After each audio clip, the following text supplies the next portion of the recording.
Assalamualaikum warahmatullahi wabarakatuh. Para pemirsa, dimanapun Anda berada, berjumpa kembali dengan saya. Pada kesempatan kali ini kita akan belajar tentang psikologi abnormal dan penyakit mental.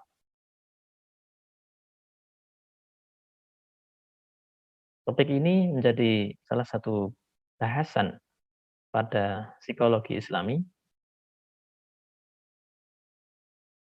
Mengapa? Kita lihat, kita simak secara seksama.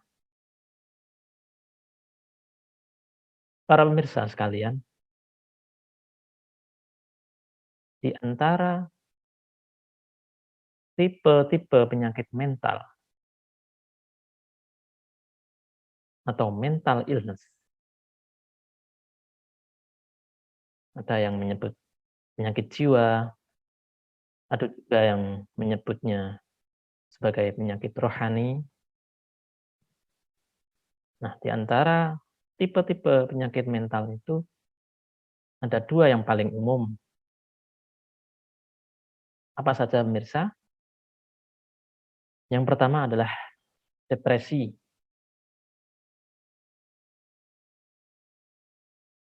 sedangkan yang kedua adalah gelisah. Kedua penyakit itu dianggap dapat membuat kita lemah, membuat orang lemah, bahkan kemungkinan terburuknya jika orang tersebut lemah imannya, ia akan berupaya untuk mengakhiri hidupnya. Mengingat kesedihan dan penderitaan yang ia rasakan teramat mendalam akibat dua penyakit tersebut. Para pemirsa, depresi, kita mungkin seringkali mendengarnya, kata lain adalah tekanan jiwa. Depresi seringkali disebut sebagai respon mental. Terhadap apa? Respon terhadap kehilangan. Entah itu kehilangannya baru saja terjadi 5 detik yang lalu, 5 jam yang lalu, atau bahkan terjadi jauh-jauh hari sebelumnya, di masa lampau. Sementara di sisi lain, gelisah dinyatakan dengan suatu respon terhadap apa? Respon terhadap ancaman yang ada di depan mata, yang terjadi di masa depan. Setidaknya dapat dicontohkan ancaman akan kehilangan sesuatu. Jadi para pemirsa, jikalau depresi itu lebih cenderung jika dilihat dari waktunya, respon mental terhadap suatu kehilangan di masa lampau, sementara gelisah adalah respon mental terhadap ancaman, potensi, kemungkinan kehilangan yang terjadi di masa depan.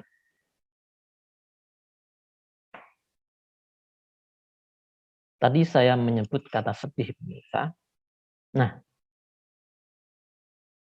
kesedihan sendiri merupakan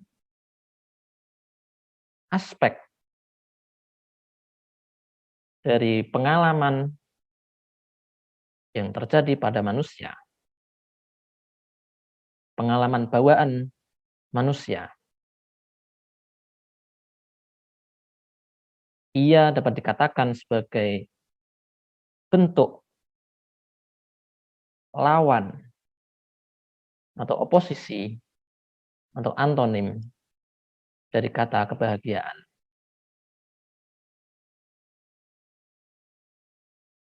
Nah, terkait dengan kesedihan ini, Allah Subhanahu wa taala telah mewanti-wanti kita sebagai hambanya agar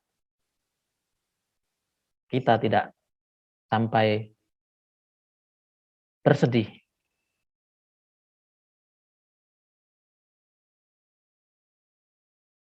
Namun sebagai manusia yang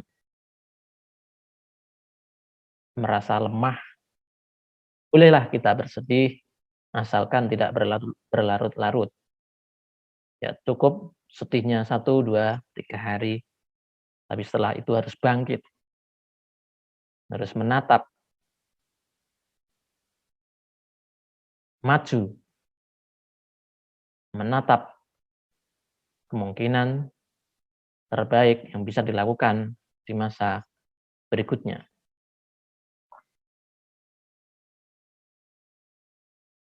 Terkait peringatan akan kesedihan tadi, di surah Ali Imran ayat 176 dibunyikan, "Wala yahzunkal ladzina yusari'una fil kufri, innahum la yadurrullaha syai'a."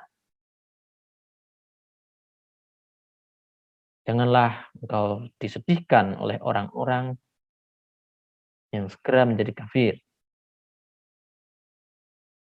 Sesungguhnya mereka tidak sekali-kali dapat memberi mudarat kepada Allah sedikit pun.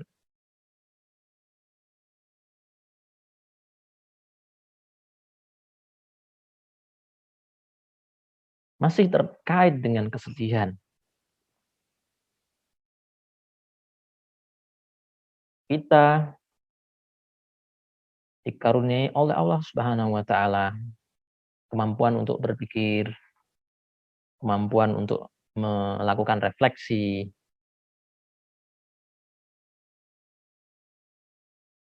Marilah kita lihat apa yang pernah dialami oleh Nabi Yakub alaihissalam tatkala beliau kehilangan putranya, putra kesayangannya, Nabiullah Yusuf alaihissalam. Nabi Yakub saat itu tidak mengekspresikan kesedihan. Ia tidak marah. Meskipun ia sudah menduga apa yang telah diperbuat oleh saudara-saudara Nabi Yusuf terhadap Nabi Yusuf.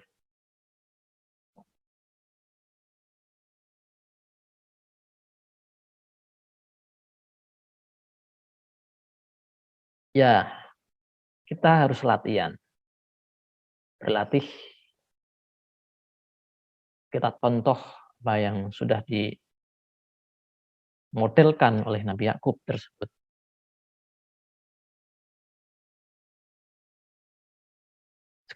Sebagaimana yang saya katakan tadi, jika kita tidak bisa 100% tidak bersedih, maka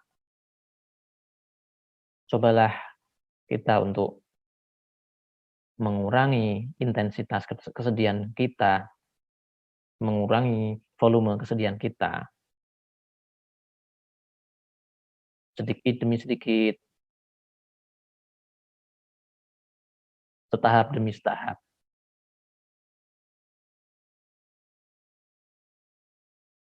Terkait dengan kisah Nabi Yusuf dan apa yang dialami oleh Nabi Yakub atas kehilangan putranya tersebut, dalam surah Yusuf ayat 84 diceritakan, wa tawalla anhum wa qala ya asafa ala Yusuf wa byaddat ainahu minal huzni fahuwa kadzim. Dan Yakub berpaling dari mereka anak-anaknya seraya berkata, "Aduhai duka citaku terhadap Yusuf." Dan kedua matanya menjadi putih karena kesedihan. Dan dia adalah seorang yang menahan amarahnya terhadap anak-anaknya.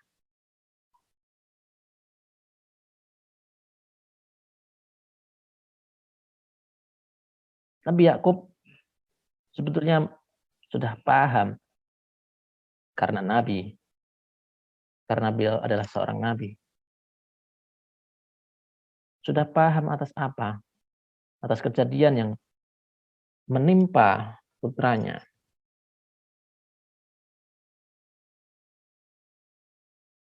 Tapi beliau dengan musibah yang dialami saat itu, Nabi Yakub tidak memarahi putra-putranya yang lain. Ia menahan amarahnya.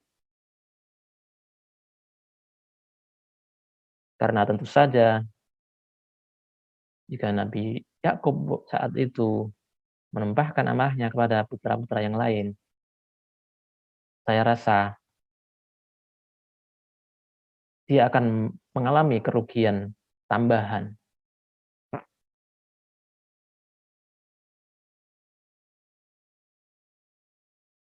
Para pemirsa, dari ayat surah Yusuf tersebut dapat disarikan bahwa mereka yang mengikuti petunjuk Allah,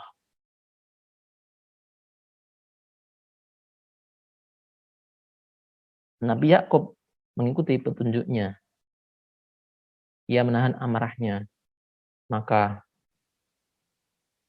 tidaklah akan merasa gelisah, tidak takut, ataupun sedih. Hal itu dipertegas di ayat lain di surah Al-Baqarah ayat 38. Faman tabi'a hudaya fala khaufun 'alaihim wa la hum yahzanun. Maka barang siapa yang mengikuti petunjukku, niscaya tidak ada kekhawatiran atas mereka dan tidak pula mereka bersedih hati. Di sini jelas sekali. Kalau kita mengikuti apa yang sudah ditunjukkan oleh Allah, atau syariat, ajaran yang diturunkan kepada Nabi, yang disampaikan kepada umatnya, maka saya meyakini bahwasanya jika kita suatu saat mengalami kesedihan, kesedihan itu tidak akan berlarut-larut, tidak akan berlama-lama, tidak hinggap sampai lama sekali dalam jiwa kita. Tentu saja pemirsa, jika kita mengalami depresi, maka kesedihan yang kita alami itu sedikit banyak akan mengganggu aktivitas harian kita.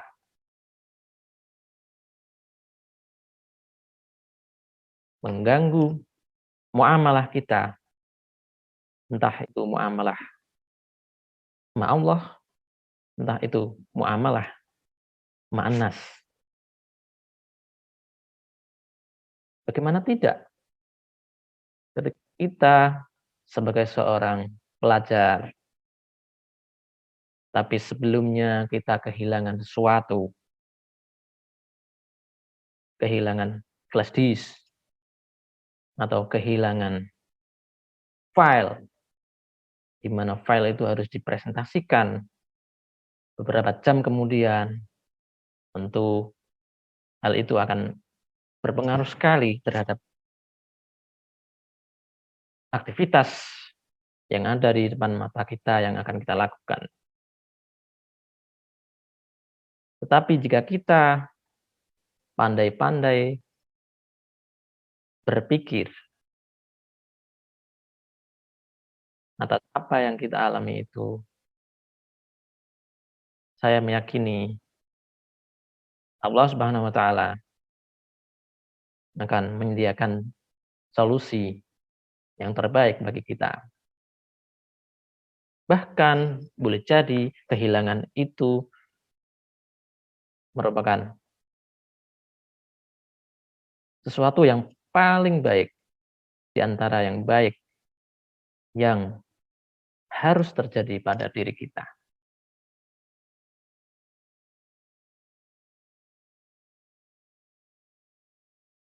Para pemirsa, depresi, kita kembali ke depresi. Ada yang menyebut bahwasanya ia dianggap berbeda sama sekali dengan sedih, sebab depresi dianggap lebih berat dan cenderung lebih lama dari segi waktunya.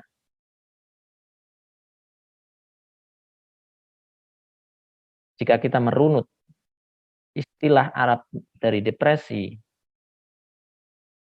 yaitu iktiab. Iktiab dari kata kaiba, ya berarti susah hati, putus asa, patah semangat.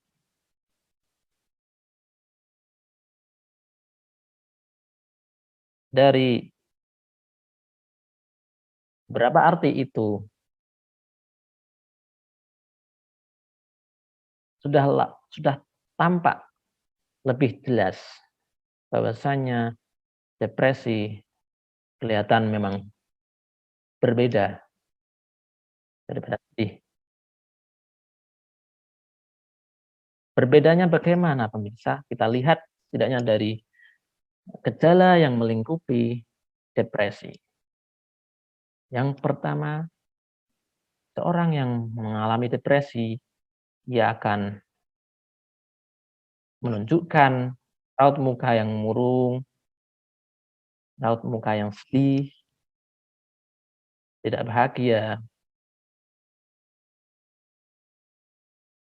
Mungkin dia akan mengunci dirinya di kamar dan berlama-lama di sana, entah itu menyesali kehilangan yang terjadi pada dirinya atau memikirkan serentetan rangkaian peristiwa yang barangkali membuat dia menjadi kehilangan sesuatu. Jangan-jangan kalau saya misalnya tidak memfotokopi fotokopi di sebelah sana, boleh jadi flash disk yang tadinya hilang itu tidak akan hilang. Itu di antara pikiran yang dipikirkan oleh seseorang yang mengunci dirinya di kamar, dia sedih, dia murung di sana. Dari sini kita melihat bahwasanya sedih baru sebagian dari gejala depresi. Apa gejala yang lain? Seorang yang mengalami depresi tidak tertarik dengan aktivitas menyenangkan. Ketika kita diajak ke taman, ketika kita diajak ke tempat yang biasanya kita singgahi, tempat ngobrol, atau aktivitas yang terkait dengan hobi kita, sepak bola, catur, main gitar, kita tidak tertarik untuk mengikutinya. Ya mengapa? Karena dia masih susah hatinya, masih memendam kesedihan.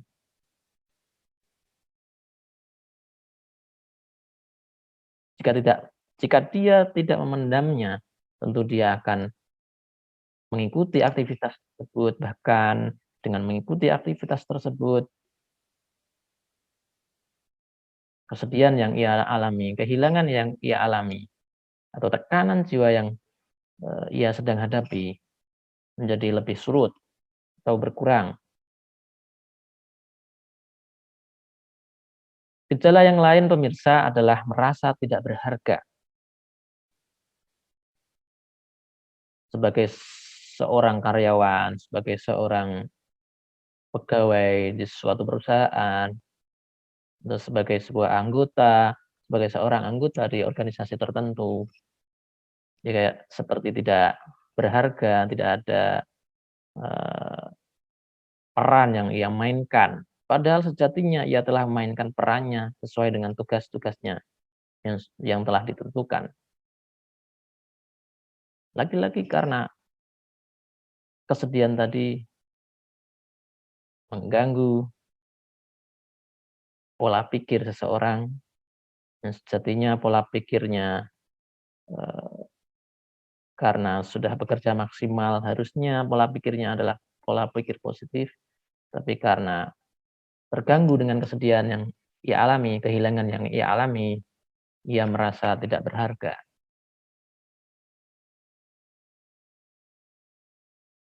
Ketika ia menjadi bagian dari kepanitiaan tertentu, ia juga merasa tidak berharga, padahal dialah yang bekerja siang malam untuk mengajukan proposal ke sana kemari, misalnya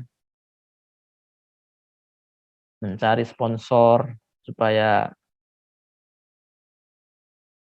kegiatan yang diadakan oleh panitia tersebut menjadi lancar, menjadi terdukung, itu semua karena depresi. Para pemirsa, gejala berikutnya adalah merasa bersalah.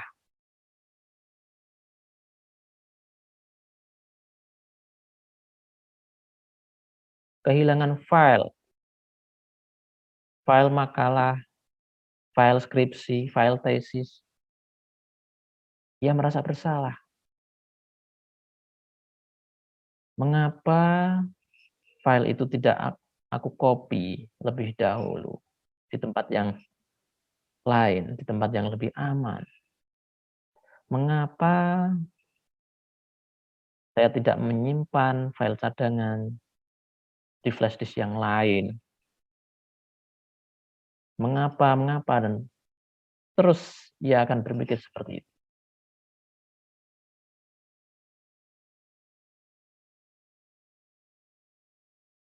Gejala yang berikutnya adalah konsentrasi rendah.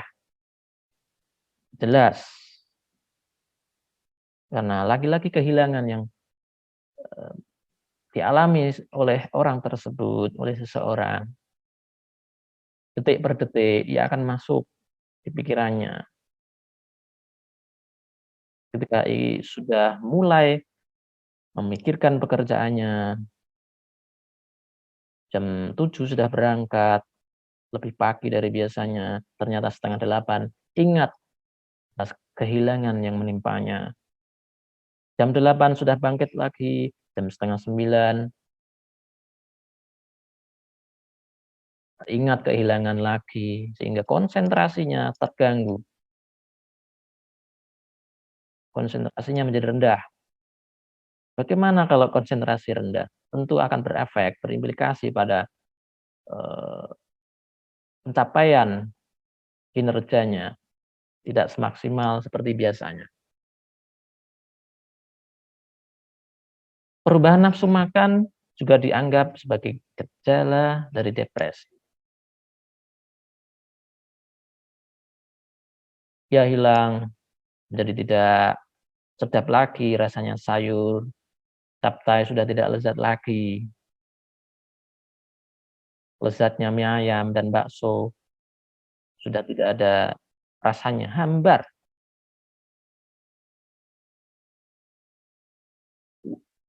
Perubahan nafsu makan juga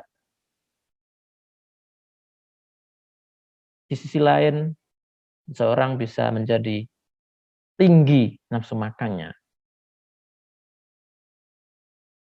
karena depresi. Jika ia intensitas makannya tinggi daripada biasanya, dalam 1 jam makan berat, 1 jam berikutnya makan lagi. Bagaimana tidak berbahaya bagi dirinya, bagi tubuhnya, bagi stabilitas fisiknya jika makan terus-menerus, bagi lambungnya, dan seterusnya. Ini semua lagi-lagi karena depresi. Susah tidur belum lagi, itu juga merupakan gejala yang terjadi pada orang yang mengalami depresi. Sudah berusaha semaksimal mungkin untuk memejamkan mata, meskipun sudah diawali, kalau biasanya tidur jam 9, jam 8 sudah berangkat ke kamar, tapi karena depresi dia sampai jam 10 tidak bisa tidur, sampai jam 11 masih susah tidur lagi. Lagi-lagi karena kehilangan yang menimpanya terus-menerus ia pikirkan.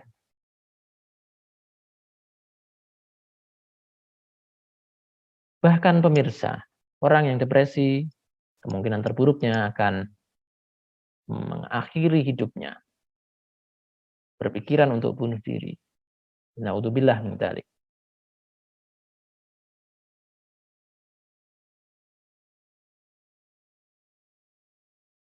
Jika kita tebal iman kita, saya meyakini bahwasanya kesekian gejala yang sudah kita ulas tadi akan sedikit demi sedikit teratasi dengan cara yang kita miliki.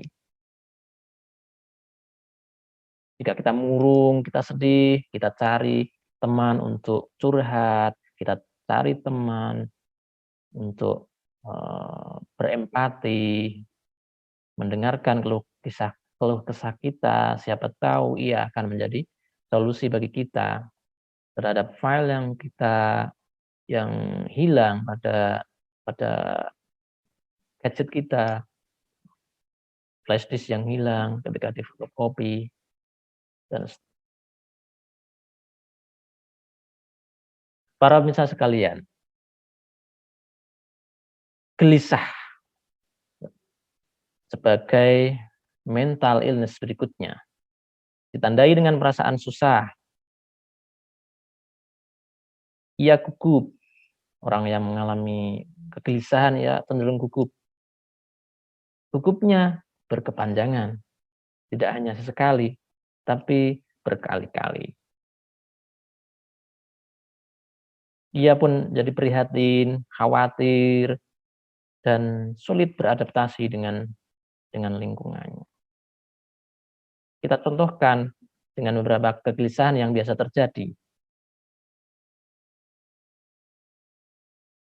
Yang pertama, gelisah tidak beraturan. Hal ini ditandai dengan gelisah dan tegang berkepanjangan. Seorang yang gelisah tidak beraturan di sini. Ya, khawatir sesuatu akan terjadi, sesuatu yang buruk khususnya akan terjadi.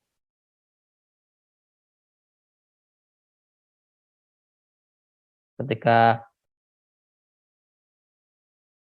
teman kita pergi ke suatu tempat, kita selalu mempunyai pikiran, "Oh, jangan-jangan teman kita akan begini, begini, dan begini." Akan ada kejadian buruk seperti ini. Ketika ada teman kita meminjam sepeda motor yang kita sayangi, sepeda motor kesayangan kita yang penuh dengan historis, kita punya rasa khawatir teman kita akan merusakkan motor yang kita sayangi itu, knalpotnya akan peot, setirnya akan bagaimana dan seterusnya, kita membayangkan yang tidak-tidak. Itu menjadi bagian dari gelisah tidak beraturan. Otot pun tegang, sering bergejolak jiwa kita, dan susah tidur, insomnia. Kegelisahan berikutnya adalah panik yang tidak teratur. Jantung kita menjadi berdebar-debar, napas pendek, kita seolah-olah ada yang mencekik dari belakang, dari depan, menggigil, lalu pusing. Sementara dari kegelisahan yang ada, kita barangkali juga pernah mendengar istilah fobia. Nah, fobia di sini menjadi bagian dari kegelisahan yang paling biasa terjadi pada manusia. Fobia, ketakutan yang tidak rasional akan sesuatu objek tertentu atau aktivitas tertentu. Oh, ada warna merah di depan kita anggap itu darah yang kita kita tidak ingin dekati dan seterusnya. Setiap warna merah kita jauhi dan merupakan ketakutan yang tidak rasional. Ada lagi obsesif sebagai bagian dari kegelisahan, pemirsa. Obsesif di sini dapat kita contohkan dengan misalnya kita sering mencuci tangan karena merasa apa yang ada pada telapak tangan kita seolah-olah kotor, padahal kita tidak menyentuh apapun, jari jemari kita tidak menyenggol benda satupun, tapi sering mencuci tangan. Kita juga mencontohkan, barangkali di antara kita ada yang takbir berkali-kali ketika sholat karena merasa eee, niat kita kurang betul, atau kita wudu bolak-balik, keluar tempat wudu, masuk lagi, tergolong dari obsesif karena kita merasa khawatir, jangan-jangan, wudu kita tidak sah dan seterusnya. Jangan-jangan air yang kita gunakan tidak suci dan seterusnya. Ganti posisi, cari air yang lain, dan seterusnya.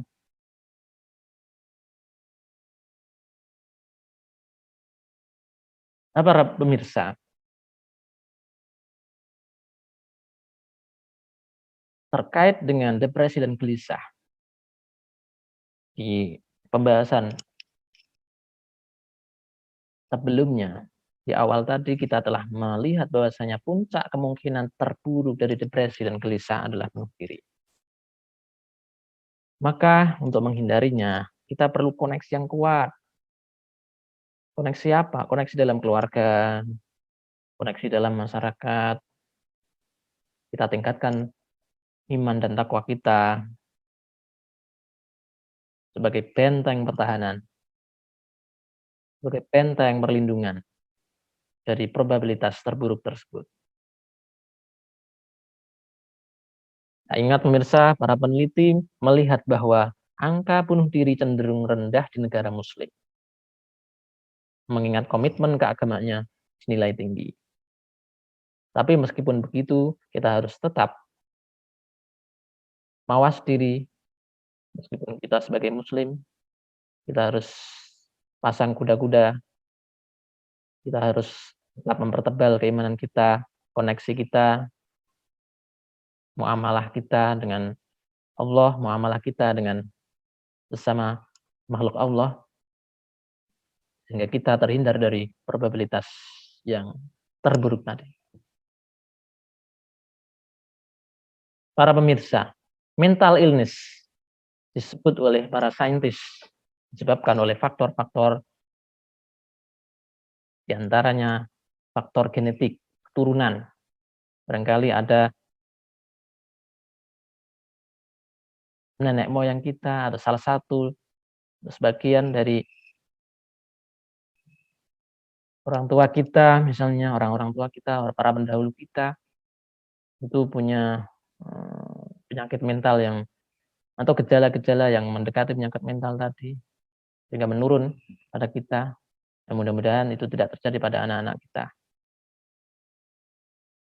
Kemudian faktor yang lain adalah pengalaman belajar. Ada lagi kondisi hidup yang membuat stres dan juga penyimpangan kognitif.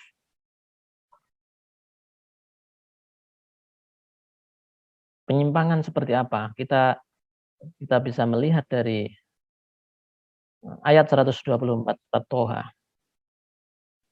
"Wa man a'rada 'an dzikri fa inna lahu ma'isyatan dhanka wa nahsyuruhu yaumal qiyamati a'ma." Barang siapa berpaling dari peringatanku, maka sesungguhnya baginya penghidupan yang sempit, dan kami akan menghimpunkannya pada hari kiamat dalam keadaan buta.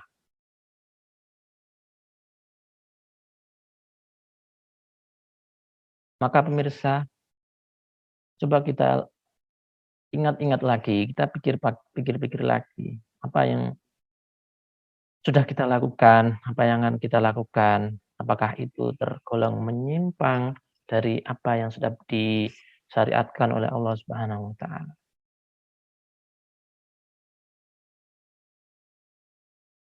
Supaya apa? Kita terjaga dari mental illness jika kita berfokus pada pembahasan tersebut kali ini. Para pemirsa, selanjutnya satu aspek dari hilangnya keimanan atau kafir sehingga memunculkan penyakit mental adalah mencintai sesuatu melebihi cinta kita kepada Allah Subhanahu wa taala. Kita lihat dalam surah An-Nahl ayat 127. Dzalika bi annahum mustahabbul hayatad dunya 'alal akhirah wa annallaha la yahdil qaumal kafirin. Yang demikian itu disebabkan karena sesungguhnya mereka mencintai kehidupan di dunia lebih dari akhirat. Dan bahwasannya Allah tiada memberi petunjuk kepada kaum yang kafir. Maka pemirsa, jika kita mengingat firman Allah tersebut, hendaknya kita dalam mencintai sesuatu yang ada di sekitar kita cintai, kita sayangi sekitarnya, karena kita harus ingat kehidupan yang lebih abadi adalah kehidupan di akhirat, harus kita benar-benar siapkan, kita cintai dunia yang ada di sekitar kita sekedarnya, karena semua yang ada di dunia ini, bagaimana disebut oleh para ulama, merupakan titipan yang diberikan oleh Allah kepada kita. Yang sewaktu-waktu titipan itu akan diambil. Flash disk titipan, file di laptop, file di HP titipan, anggota keluarga juga titipan, kita sendiri juga titipan, yang sewaktu-waktu akan diambil oleh yang Maha Memiliki.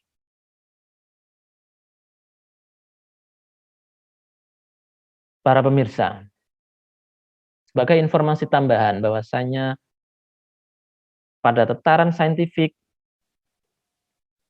ditemukan lebih dari sekian ratus kajian yang mendapatkan temuan bahwa ada hubungan positif yang signifikan antara spiritualitas dengan sehatnya mental seseorang.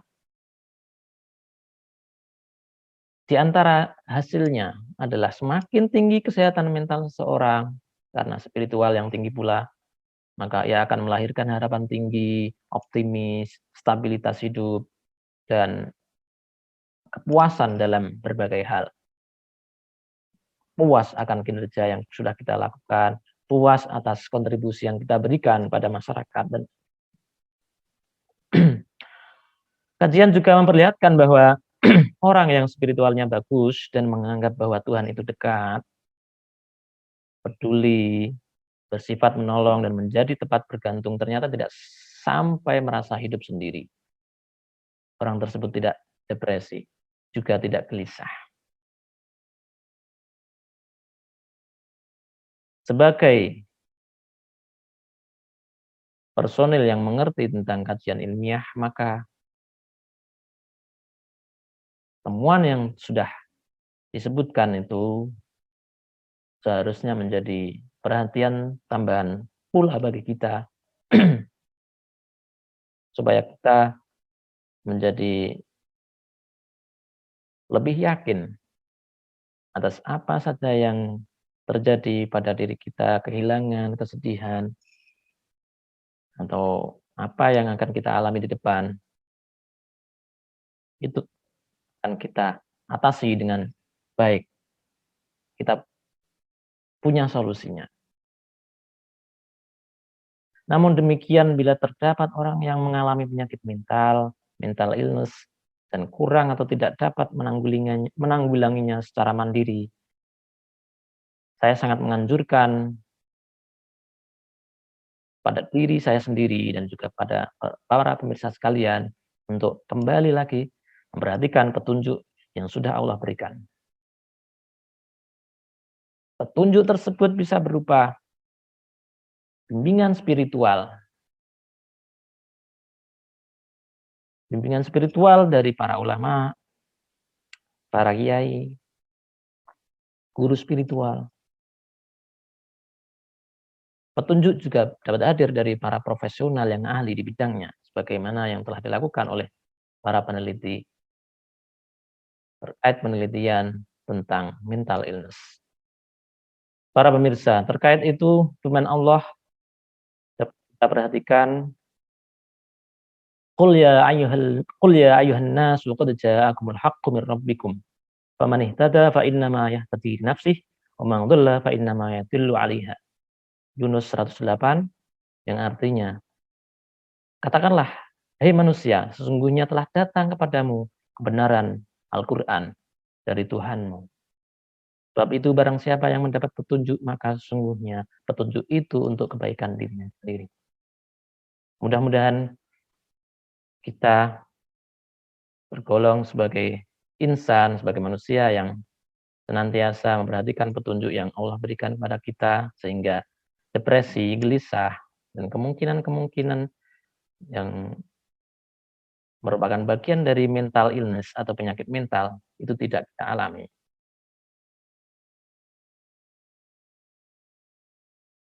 Saya rasa demikian diskusi kita untuk kesempatan kali ini. Kita lanjutkan dengan pembahasan berikutnya dengan materi yang berbeda. Wassalamualaikum warahmatullahi wabarakatuh.